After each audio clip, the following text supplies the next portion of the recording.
வணக்கம் friends, போதிமேன் ரேக்கிலிருந்து Eswari. Friends, இன்னைக்கு பதிவில் நேற்று பதிவோட தொடர்ச்சியாக நம்ம பார்க்க போகிறோம்.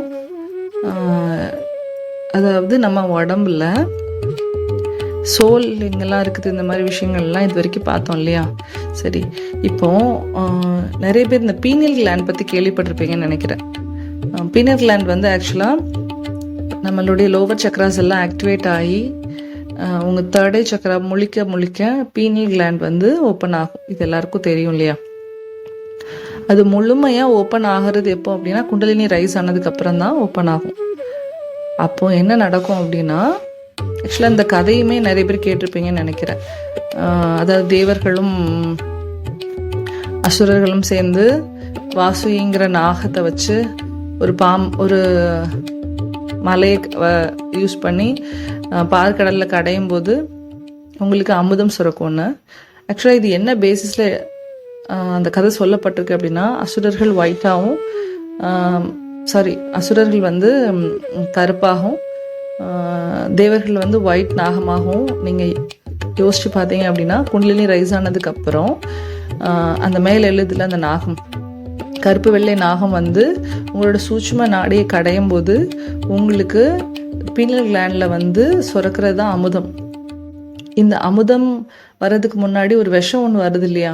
அந்த விஷம், ஆலகால விஷம் தான் வந்து உங்களுடைய கர்மா. ஓகேயா?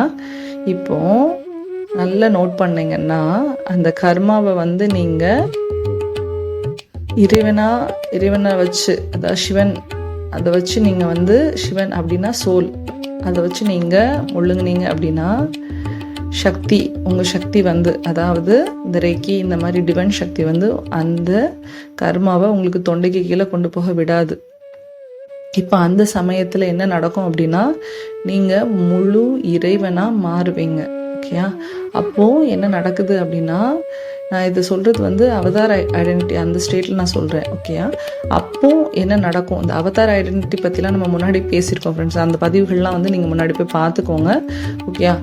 அப்போ என்ன நடக்கும் அப்படின்னா, உங்களுடைய அந்த பீனியல்லேருந்து சுரக்கிற அந்த அமுதம் வந்து கொஞ்சம் கொஞ்சமாக உங்களுக்குள்ளே சொட்ட ஆரம்பிக்கும். அப்போது நீங்கள் அப்படியே லைட் பீயிங்காக ஆயிடுவீங்க. லைட் அப்படின்னா ஒளி உடலாம் ஆயிடுவோம் இல்லையா? சரி, இப்போ இந்த அமுதம் சுரக்கிறதுக்கு பேஸா இருக்கிற பீனியல் கிளாண்ட் நல்லா இயங்கணும் அப்படின்னா அதுக்கு சப்போர்ட் பண்ற கிளாண்ட் வந்து பிட்யூட்டரி கிளாண்ட். இந்த பிட்யூட்டரி கிளாண்ட் வந்து என்ன செய்யுது அப்படின்னா, உடம்புல உங்களுடைய எல்லா ஹார்மோன்ஸும், தைராய்டுல இருந்து ஆரம்பிச்சு உங்க உடம்புல இயங்குற எல்லா ஹார்மோன்ஸும் சுரக்கிறதுக்கு தூண்டுற ஒரு அமிலத்தை சுரக்கிறது தான் இந்த சுரப்பியோட வேலை, இந்த பிட்யூட்டரி கிளாண்டோட வேலை. இப்போ இந்த பிட்யூட்டரி கிளாண்ட் தான் வந்து உங்க பீனியலோட பிராண இதா இருக்குது. ஏன்னா அதுதான் லெஃப்ட் சைடு இது. ஓகேயா? ஸோ இந்த பீனியலும் பிட்யூட்டரியும் ஒழுங்கா இயங்கினா மட்டும்தான் உங்களால அந்த தேர்ட் ஐயை வந்து முழுமையா இயக்கவும் முடியும். அதாவது உங்களுக்கு சைக்கிக் பவர், இன்ட்யூட்டிவ் பவர் இந்த மாதிரி ப்ராப்பரா உங்களுக்கு கிடைக்கிறதுக்கு இந்த பீனியல் அண்ட் பிட்யூட்டரி கிளாண்ட் தான் ரொம்ப அவசியமா இருக்குது. ஓகேயா?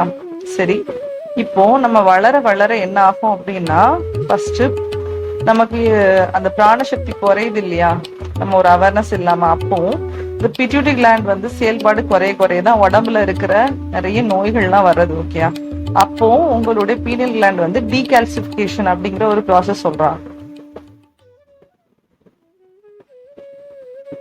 கால்சிபிகேஷன் ஆயிரும். அதாவது அது வந்து இப்போ எப்படி ஆறா வந்து நெகட்டிவ் சக்தியால முழுமையா மூடப்படுதோ அந்த மாதிரி இந்த பீனியல் கிளாண்ட் வந்து அதுவும் நெகட்டிவ் தன்மையால மூடப்படுற அந்த நிலைக்கு பேரு கால்சிபிகேஷன். நம்ம டீகால்சிபிகேஷன் வந்து அதை பண்ணணும் அப்படின்னா, அதை வந்து கிளென்ஸ் பண்ணணும் அப்படின்னா, அதுக்கு நம்ம பீனியலை கிளென்ஸ் பண்றதுக்கு யூஸ் பண்ற மந்த்ரா பாத்தீங்கன்னா நம்ம காயத்ரி மந்த்ரா தான். ஆமாங்க, நம்ம யூஸ்வலா நம்ம கேட்கிற காயத்ரி மந்த்ரா தான் அது.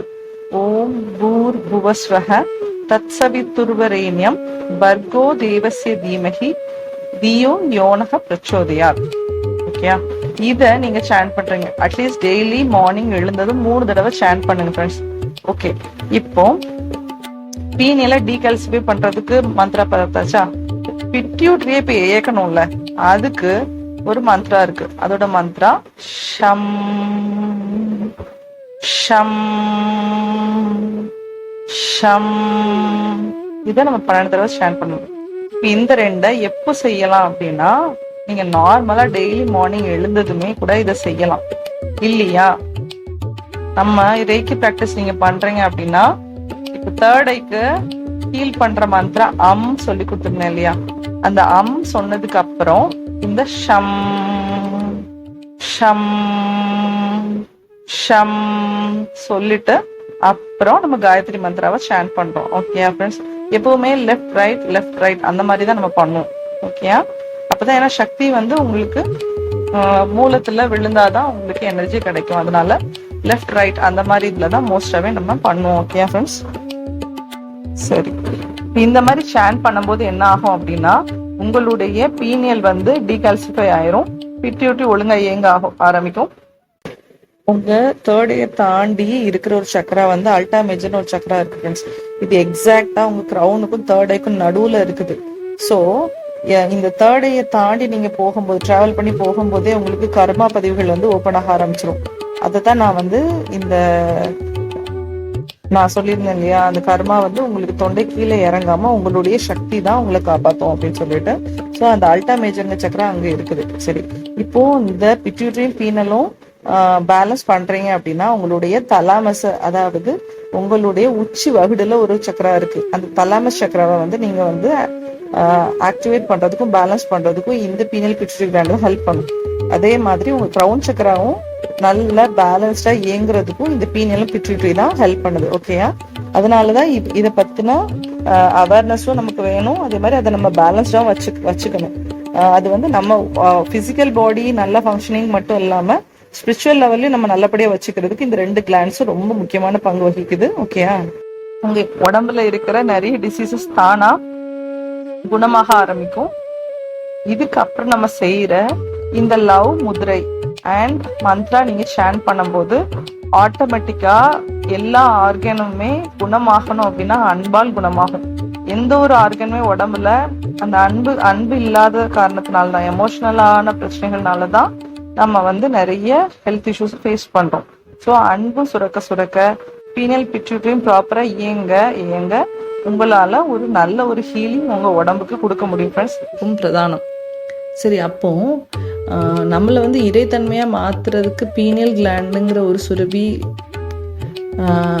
ஒர்க் ஆகுது இல்லையா, அதே மாதிரி அன்பு சுரக்கிற இடம் அப்படின்னு நம்ம உடம்புல இருக்குதா அப்படின்னு நீங்கள் கேள்வி கேட்டீங்கன்னா, ஆமாம் இருக்குது.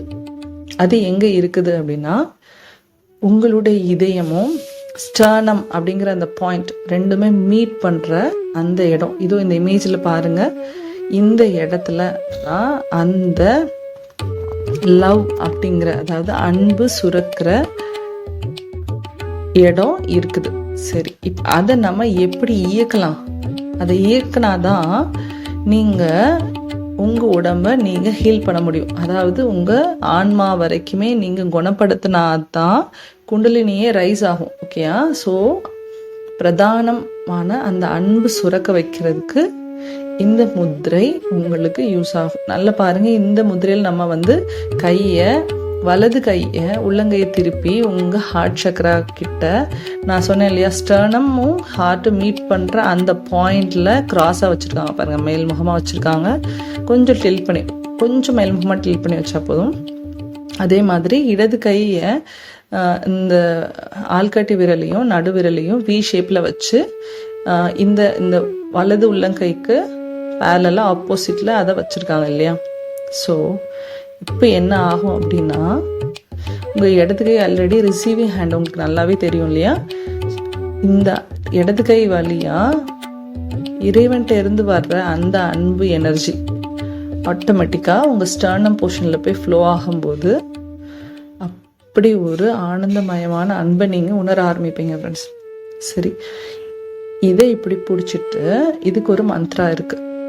ஓம் தட் சட், ஓம் தட் சட், ஓம் தட் சட். இதை நீங்கள் ஒரு 12 முறையாவது மினிமம் சாண்ட் பண்ணுறீங்க. ஓகே, இந்த பொசிஷனில் உங்களால் எவ்வளோ நேரம் இருக்க முடியுமோ இருங்க ஃப்ரெண்ட்ஸ். நீங்கள் உங்கள் மூச்சை கவனிச்சுட்டு இருக்கணும். இந்த 12 முறை இந்த மந்திராவை சொல்லிட்டு உங்கள் மூச்சை கவனிச்சுட்டு இருக்கும்போது அப்படி ஒரு அபரிமிதமான ஒரு எனர்ஜி ஃப்ளோ உங்கள் தலையிலலாம் ஃப்ளோ ஆகிறதெல்லாம் நீங்கள் ஃபீல் பண்ண ஆரம்பிப்பீங்க. இந்த சிகிச்சை முறைகள் எதுவுமே நம்ம அன்பை உள்ள விதைக்காமல் செஞ்சோன்னா அதுக்கு பயனே இல்லை. அதனால தான் இனி நான் செல்ஃப் ஹீலிங் மெத்தட்ஸ் எல்லாம் சொல்லி கொடுக்க போகிறேன் ஃப்ரெண்ட்ஸ். ஸோ இதை சொல்லி கொடுத்துட்டு அதுக்கப்புறம் அதை பண்ணலாம் அப்படின்ட்டு தான் இதை நான் முதல்ல சொல்லி கொடுக்குறேன். இதை முயற்சி பண்ணி பாருங்கள் ஃப்ரெண்ட்ஸ். செஞ்சு பார்த்துட்டு எனக்கு கமெண்ட் செக்ஷனில் சொல்லுங்கள் எவ்வளோ பேருக்கு இது நிஜமாகவே கனெக்ட் பண்ணுச்சு அப்படின்னு. இதில் இன்னொரு சிம்பிள் மெத்தட் கூட இருக்குது. ஆக்சுவலாக இப்போ அந்த இடத்த நம்ம ஆக்டிவேட் பண்ணுறதுக்கு இன்னொரு சின்ன ஒரு டெக்னிக்கும் இருக்குது. அது என்ன பண்ணணும் அப்படின்னா, நம்ம மேல்முகமாக படுத்துட்டு இந்த ஸ்டர்னம் பாயிண்ட் இருக்கு இல்லையா, அந்த பாயிண்டில் ஒரு 3 ரோஸ் இதழ்கள். இந்த ரோஸ் இதழ் பன்னீர் ரோஸில் அந்த பேல் ரோஸ் கலர் இருக்கு இல்லையா, அந்த உங்கள் பன்னீர் ரோஸ் கிடச்சிதுன்னா ரொம்ப நல்லது ஃப்ரெண்ட்ஸ். அந்த மாதிரி அந்த இதழ்களை அந்த பாயிண்டில் வச்சுட்டு கொஞ்ச நேரம் கண்ணை மூடி படுத்து உங்கள் மூச்சை கவனிச்சிங்கனாலும் உங்களுக்கு அந்த அன்பு சக்தி ஃப்ளோ ஆகிறது உணர முடியும். 2வது, அதை அந்த பாயிண்டில் அந்த நடு மத்தியில் நீங்கள் வச்சுட்டு படுத்துருந்தாலும் ஓப்பன் பண்ணலாம். அது மட்டும் இல்லாமல் ரோஸ் குவார்ட்ஸுங்கிற ஒரு கிறிஸ்டல் இருக்கு இல்லையா, அந்த ரோஸ் குவார்ட்ஸுங்கிற கிறிஸ்டல்லையுமே இந்த பாம் ஷேப்லலாம் கிடைக்குது ஃப்ரெண்ட்ஸ்.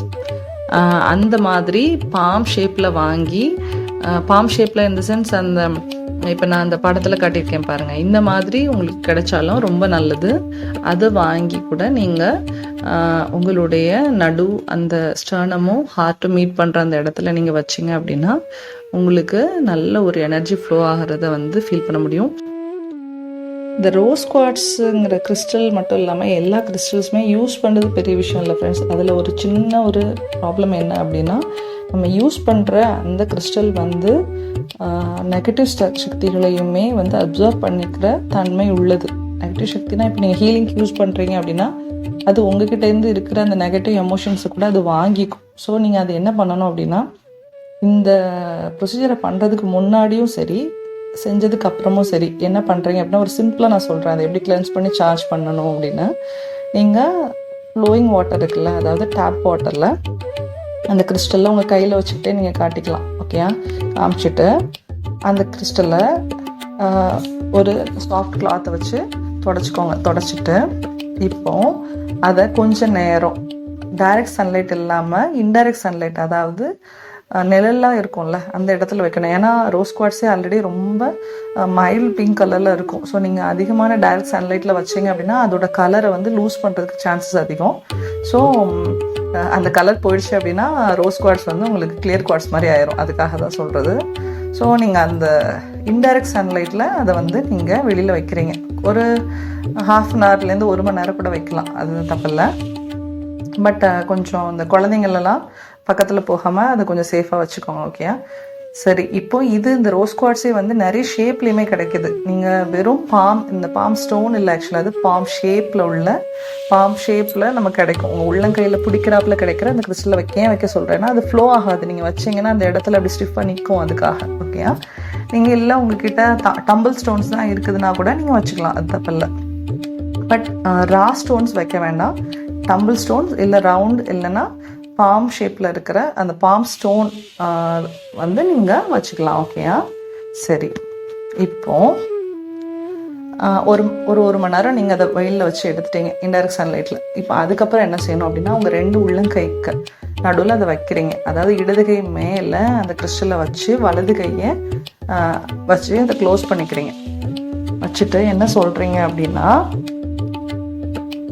இந்த ரோஸ் குவார்ட்ஸ் ஆனது இறை அன்பை எனக்குள் விதைக்கட்டும். இந்த ரோஸ் குவார்ட்ஸ் ஆனது இறை அன்பை எனக்குள் விதைக்கட்டும். இந்த ரோஸ் குவார்ட்ஸ் ஆனது இறை அன்பை எனக்குள் விதைக்கட்டும். இதை நீங்கள் இப்படி ஒரு 12 தடவை சொல்லிட்டு அதுக்கப்புறம் உங்கள் மேலே ஸ்கின் படுறாப்புல மேலே வச்சுக்கிறீங்க இல்லையா. அதுக்கப்புறம் என்ன பண்ணுறீங்க அப்படின்னா, இந்த ப்ரொசீஜரை முடிச்சதுக்கு அப்புறம் எடுக்கிறீங்கல்ல, மறுபடியும் அதே கிளென்சிங்கையும் சார்ஜிங்கையும் நீங்கள் பண்ணணும். ப்ரோக்ராம் பண்ண வேண்டாம் கிறிஸ்டலை. ப்ரோக்ராம்னா நான் இந்த ஒரு கமெண்ட் சொல்லி செய்ய சொன்னேன் இல்லையா, அதுதான் ப்ரோக்ராமிங்னு சொல்லுவோம். தண்ணியில் காமிச்சிட்டு அதை தொடச்சிட்டு ஒரு மணி நேரம் வெயிலில் வச்சு எடுக்கிறீங்க. இதை மறக்காமல் செய்யுங்க. ஏன்னா கிறிஸ்டல்ஸில் வந்து கொஞ்சம் நம்ம கவனமாக இருக்கணும். ஓகேயா? ஆக்சுவலாக இந்த முத்ரா இந்த மந்த்ராலாம் சொல்லிட்டு இருக்கும்போது ஃபஸ்ட் டைம் பண்ணும்போது நிறைய பேருக்கு பர்ஸ்ட் அவுட் ஆகி அழலாம் செய்வீங்க. ஸோ பயப்படாதீங்க. அது வந்து அந்த ஆனந்தம், அந்த இறை ஆனந்தமான அந்த அன்பை வந்து நீங்கள் உணர்றீங்க. மற்றபடி பயப்படுறதுக்கு அதில் ஒன்றுமே இல்லை. ரிசீவ் பண்ணுங்க. அன்பால் இனி வந்து நம்ம ஹீல் பண்ணலாம். ஓகேயா? அடுத்து வர்ற எல்லா வீடியோஸுமே உங்களுக்கு கொஞ்சம் நல்லாவே இன்ட்ரெஸ்டிங்காக இருக்கும். So stay tune friends. இந்த ஆன்மாவை வந்து ஹீல் பண்ணுற இந்த ஜேர்னியில் எப்படி நமக்கு சக்ராஸ் வந்து ஒரு 7 சக்ராஸ் வந்து ரொட்டேட் ஆகுதோ அதே மாதிரி நம்ம உடம்புல ஸ்பின்னிங் பாயிண்ட்ஸ் அப்படின்னு இருக்குது ஃப்ரெண்ட்ஸ். இந்த ஸ்பின்னிங் பாயிண்ட்ஸ் என்ன பண்ணோம் அப்படின்னா கர்மாவை பிடிச்சி வச்சுக்கிறது மட்டும் இல்லாமல் நிறைய நெகட்டிவ் சக்திஸ், நம்ம வெளியிலேருந்து நம்ம வாங்குகிற நிறைய நெகட்டிவ் சக்திஸை கூட இந்த ஸ்பின்னிங் பாயிண்ட்ஸ் வந்து ஆக்சுவலாக ரிசீவ் பண்ணிக்குது. ஸோ நம்ம அதையுமே கிளென்ஸ் பண்ணணும். இப்போ நம்ம சோலை நம்ம கிளென்ஸ் பண்ணணும் அப்படின்னா நம்ம இந்த ஸ்பின்னிங் பாயிண்ட்ஸை தான் ஃபஸ்ட்டு கிளென்ஸ் பண்ணுவோம். ஓகேயா? ஸோ அதுக்கு நம்ம என்ன பண்ணலாம், எதெல்லாம் ஸ்பின்னிங் பாயிண்ட்ஸாக இருக்குது, இந்த மாதிரி விஷயங்கள் எல்லாம் வர்ற வீடியோஸில் நான் கவர் பண்ண போகிறேன். So stay connected. ஓகே, இன்னைக்கு வீடியோ உங்களுக்கு பிடிச்சிருக்குன்னு நான் நம்புகிறேன். இந்த வீடியோ புரிஞ்சிருந்ததுன்னா please like, share and subscribe to my channel friends. அடுத்த வீடியோவில் சந்திக்கலாம்.